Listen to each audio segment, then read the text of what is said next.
ஓம் ஸ்ரீ வராகிதாயே போற்றி. என் அன்பு குழந்தையே, உன் கஷ்டத்துக்கு இன்னைக்கு தான் கடைசி நாள்னு நான் தேதியை குறிச்சிட்டேன்.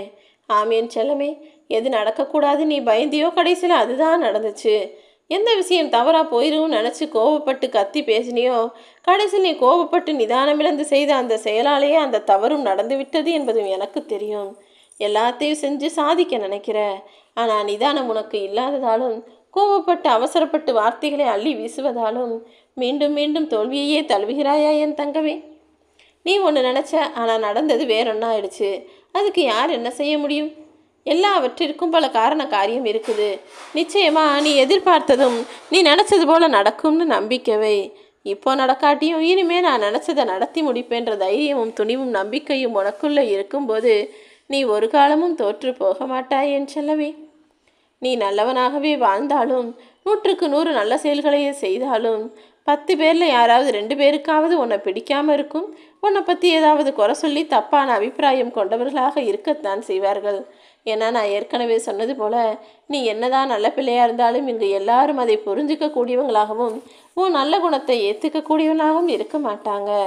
இறைவனுக்காக நீ கொடுக்க நினைப்பதை எனக்காக நீ ஏதாவது செய்ய நினைச்சாலும் அல்லது எனக்கு காணிக்கையை கொடுக்க நினைச்சாலும் எனக்காக ஏதாவது தான தர்மம் செய்ய நினைச்சாலும் அதை என்னுடைய உண்டியலில் போடுறதுக்கு பதிலாக இல்லாதவங்களுக்கு கொடு. ஏனெனில் உன்கிட்ட வந்து யாசகம் கேட்கும் அளவுக்கு நான் ஒன்றும் ஏழை இல்லை என் செல்லமே. நீ எனக்கு அன்பா பாசமாக கொடுக்குறேன்றது எனக்கு தெரியும். அப்படி கொடுக்க நினைப்பதையும் இல்லாதவர்கள் எளியவர்கள் கையில் கொடுத்தினா அவர்கள் ரூபத்தில் வந்து நானே உன்னிடமிருந்து பெற்றுக்கொள்வேன். அதை விட்டுட்டு தேவையில்லாமல் எனக்காக அது செய்யணும் இது செய்யணும்னு நான் ஒருபோதும் எதிர்பார்ப்பது கிடையாது. உனக்கு மேலே எத்தனையோ வசதியானவங்க இருக்கிறாங்க.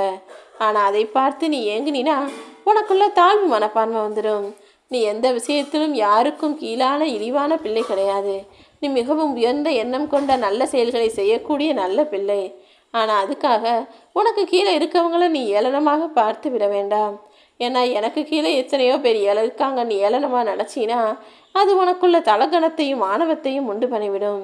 அதனால தான் மேலே உள்ளவனை பார்த்து ஏங்காமல் கீழே உள்ளவனை இலக்காரமாக பார்க்காம யாரு கூடயும் உன்னை ஒப்பிடாமல் நீயாகவே இருக்க சொல்கிறேன். அதன் மூலமாக உன் வாழ்வில் தன்னம்பிக்கை வருமல்லவா? கோபப்பட்டு பேசுகிறவங்க கிட்ட நீ நெருங்கி கூடவே இருக்கலாம். ஏன்னா கோபப்படுபவன் நிச்சயம் நல்லவனாக தான் இருப்பான். அவன் உன்னுடைய தவறையும் சொல்லுவான். நீ தவறான பக்கம் போனாலும் உன்னை கண்டித்து நல்வழிப்படுத்துவான். ஆனால் உன்னை குறை கூறும் மனிதர்கள் குறை மட்டும்தான் சொல்வாங்களே தவிர அவங்களுக்கு நல்லதை எடுத்து சொல்லவும் தெரியாது. நீ நல்லது செஞ்சால் அதை பாராட்டவும் தெரியாது. அதனால் குறை கூறுபவர்களிடம் விலகியே இரு, கோபப்படுபவரிடம் நெருங்கியே இரு. உன் வாழ்க்கை மிக சிறப்பானதாக மாறும். நீ மனசில் யோசிக்கிற ஒவ்வொரு எண்ணமும் உயிருள்ளவையாக இருக்கிறது. உன்னுடைய ஒவ்வொரு எண்ணமும் செயல்படுத்தக்கூடிய விளைவுகள் நிச்சயமாக நல்லதாகத்தான் இருக்கும். ஏன்னா நீ நல்லதையே யோசிக்கிற நல்லதையே செய்கிறங்கிற போது அதன் மூலமாக உன் வாழ்க்கையும் நல்லதாக மாறுமல்லவா?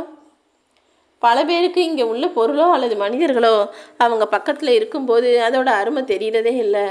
ஆனால் அது தன்னை விட்டு போனதுக்கப்புறம் அதை தேடி தேடி அலைபவர்களாக இருக்காங்க. எல்லாரும் சரியாக இருந்தாலும் மனிதர்களிடம் யாராவது எதையாவது எதிர்பார்க்கும் போது தானே அவர்கள் தவறு செயல்களாக மாறிடுறாங்க. ஏன்னா இந்த உலகத்தில் பிறக்கும்போது யாரையும் கெட்டவங்களாக நான் பிறக்க வைக்கல. ஆனால் அவர்கள் தன் வாழ்நாளை வாழும்போது ஒவ்வொருவருக்கும் ஒரு ஆசையும் எதிர்பார்ப்பும் இருக்கும்போது அது நடவாத போது அவர்களே ஏமாற்றம் பெறுபவர்களாகவும் அடுத்தவர்கள் எதிர்பார்ப்பை ஏமாற்றமாக்கக்கூடிய ஆளாகவும் மாறிடுறாங்க. என் அன்பு பிள்ளையே, நீ ஒருபோதும் தவறு செய்யாத ஆள்னு நினச்சிக்காத. எல்லா மனிதர்களும் தவறு செய்பவர்களாக இருக்கத்தான் செய்கிறாங்க. உன் வாழ்க்கையிலையும் தப்பும் தவறுகளும் நிகழ்ந்திருக்கலாம். அதை நான் பெருசாக எடுத்துக்க மாட்டேன். தவறு செய்யாமல் இந்த உலகத்தில் யாருமே புதுசாக எதையும் கற்றுக்க முடியாது என் செல்லமே. தவறு செஞ்சாலோ தப்பு நடந்தாலோ அதுக்காக கோவப்பட்டு எரிச்சல் பட்டு அவசரப்பட்டு ஆத்திரப்பட்டு பேச வேணாம். அதுக்கு பதிலாக பொறுமையாக அவங்களுக்கு எடுத்து சொல்லு. நீயே தவறு செஞ்சிட்டாலும் இதை சரியாக மாற்றிக்கணுன்றத முடிவை எடு. நீ விழுந்தாலும் கீழே எழுந்து நிற்பேன்ற நம்பிக்கை இருக்கிற வரைக்கும் யாராலும் உன்னை எதுவும் செய்ய முடியாது என் செல்லமே. விழுந்தாலும் எழுந்து நிற்பேன்ற நம்பிக்கை எப்போதும் உனக்குள்ளே இருக்கட்டும். யாரையும் நம்பி நான் ஏமாந்து போக மாட்டேன்னு மனசளவில் தைரியமாக நீ இருந்தினா வாழ்க்கை எனும் ஏனையில் நிச்சயமாக நீ உயரே ஏறி நின்று விடலாம். உன்னுடைய தோல்விக்கு 2 காரணம்தான் இருக்குது. ஒன்று, நீ சில விஷயங்களை யோசிக்காமல் செஞ்சிடுற. இன்னொன்று, சில விஷயங்களை யோசிச்சும் கூட அதை செய்யாமல் காலம் தள்ளிக்கிட்டே இருக்க. எதை யோசித்தாலும் அதை சரியானதாக இருந்தால் உடனே செய்துவிடு என் செல்லமே. வாழ்க்கையில் நீ தடுமாறும் போதும் என்ன செய்யறதுன்னு தெரியாமல் தடம் மாறி தவறான வழியில் போக நினைக்கும் போதும் என்ன செய்யணும் தெரியுமா? உன் மனசுக்குள்ளே ஒரு வார்த்தையை சொல்லிக்கோ, எல்லாம் சில காலம்தான், இதுவும் கடந்து போகும், எதுவும் நிலையில்லைன்னு.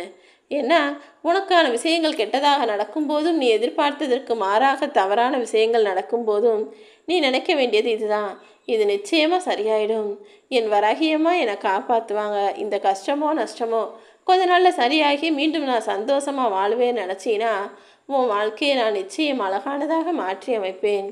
வாழ்க்கை எதுவென யாராலும் புரிந்து கொள்ள முடியாது என் செல்லமே. ஏன்னா தென்னை மரத்துலேருந்து கீழே விழுந்தவன் கூட அதுக்கப்புறமா சரியாகி பழச்சி எந்திரிச்சு வாழ்க்கையை எத்தனையோ வருஷம் வாழ்ந்திருக்கான். ஆனால் சாதாரண திண்ணையிலிருந்து உருண்டு கீழே விழுந்தவர்கள் எத்தனையோ பேர் இறந்தும் போயிருக்கிறார்கள் தானே. மனிதனுக்கு தெரியாது இந்த விஷயம். வாழ்க்கை யாருக்கு எவ்வளோ வருஷங்கள் கொடுக்கப்பட்டிருக்கு, எத்தனை ஆயுட்காலம் கொடுக்கப்பட்டிருக்கு, யாருக்கு எந்த நேரத்தில் எது நடக்கும்னு. நேற்று நல்லா பார்த்துருப்ப, இன்றைக்கி ஆள் இருக்க மாட்டாங்க. ஆனால் நேற்று வரைக்கும் ரொம்ப முடியாமல் உடம்புக்கு சரியில்லாமல் படுத்தவங்க இன்னைக்கு காலையில் எந்திரிச்சு நல்லா ஆரோக்கியமாக இருக்கிறவங்களா இருப்பாங்க. இப்படி ஒவ்வொரு மனிதனின் ஆயுளையும் அவர்களது ஆரோக்கியத்தையும் இந்த வராகியமாக நான் தான் என் கைகளில் வச்சுருக்கேன். நீயும் எப்போதும் நல்ல எண்ணத்தோட நல்ல விஷயங்களை செஞ்சுக்கிட்டு நல்ல யோசனை கூடிய ஆளாக இரு. 1000 பேர் உனக்கு வாய்ப்புகளை ஏற்படுத்தி கொடுத்தாலும் அந்த வாய்ப்பை வெற்றிகரமாக மாற்றணும்னா அதுக்கு நீ தான் மனசு வைக்கணும். நீ நினச்சா உழைச்சா முயற்சி செஞ்சால் மட்டும்தான் வாழ்க்கையில் ஜெயிக்க முடியுமென்னு செல்லமே. யாரோ ஒருத்தர் தவறு செஞ்சிட்டாங்கன்னா அதை மன்னிச்சு அவங்களுக்கு அதை பரிசாக கொடுத்துடு. அதை மன்னிச்சும் அவங்க தவறு செஞ்சாங்கன்னு மனசுலையே அதை யாபமாக வச்சுக்காம அதை மறந்து அந்த மறதியே உனக்கு நீயே கொடுக்கும் பரிசாக வச்சுக்கோ. தவறு என்பது எல்லாரும் செய்வது தான், அதை மன்னிப்பதும் மறந்து போவதும் தான் உனக்கும் நல்லது என் செல்லமே. எதிரியாக இருந்தாலும் சரி, அவர்களிடம் நீ அன்பு செலுத்துறதுல எந்த தவறும் இல்லை. ஏன்னா ஒரு எதிரின்னு தெரிஞ்ச பிறகும் நீ அவன்கிட்ட அன்பாக பாசமாக பேசினா அதை நினச்சி அவனே குழம்பி போயிடுவான். அதைவிட சுலபமாய் அவர்களை குழப்ப முடியாது என் செல்லமே. உனக்கு பிடிக்காதவங்களோ எதிரியோ முடிஞ்ச அளவுக்கு அவங்க மேலே நீ கவனமாக பாசமாக இருக்கிற மாதிரியே நீ காமிச்சிக்கிட்டீன்னா யார் எப்போது எப்படி என்ன செய்வாங்கன்னு சொல்லவே முடியாது. யாராக இருந்தாலும் நீ நல்ல பிள்ளையாக இருக்க, எல்லாரையும் அன்பாக பாசமாக பார்க்குற. ஆனால் ஒவ்வொருவரும் ஒவ்வொரு நேரத்தில் ஒவ்வொரு மாதிரி இருக்கிறாங்கன்றது எனக்கு தெரிய வருது. தெரியாதவர்கள் யாரோ உன்னை ஆதரிக்கிறார்கள் என்பதற்காக உன்னை நல்லா புரிஞ்சுக்கிட்டவங்கள நீ உதாசீனம் செய்து அனுப்பிவிடாதே. ஏன்னா அது நீயே உனக்கு செய்கிற கெடுதலில் ஒன்றாகும். இத்தனை நாள் உன் கூடவே இருந்து உனக்கு நல்லது செஞ்சுருப்பாங்க. ஆனால் இன்னைக்கு புதுசாக வந்த ஒருத்தன் ஒரு நல்லது செஞ்சுட்டாங்கிறதுக்காக கூட இருந்தவங்கள நீ மட்டமாகவோ அல்லது இலக்காரமாகவோ ஏளனமாகவோ நினச்சிட வேணாம். நிச்சயமாக உன் கூட இத்தனை வருடம் இருந்தவர்கள் தான் நல்லவர்கள். அவங்க என்றைக்குனாலும் உனக்கு நல்லது செய்வாங்க. ஆனால் இப்போ புதுசாக வந்தவங்க எப்போ எப்படி மாறுவாங்கன்னு சொல்ல முடியாது.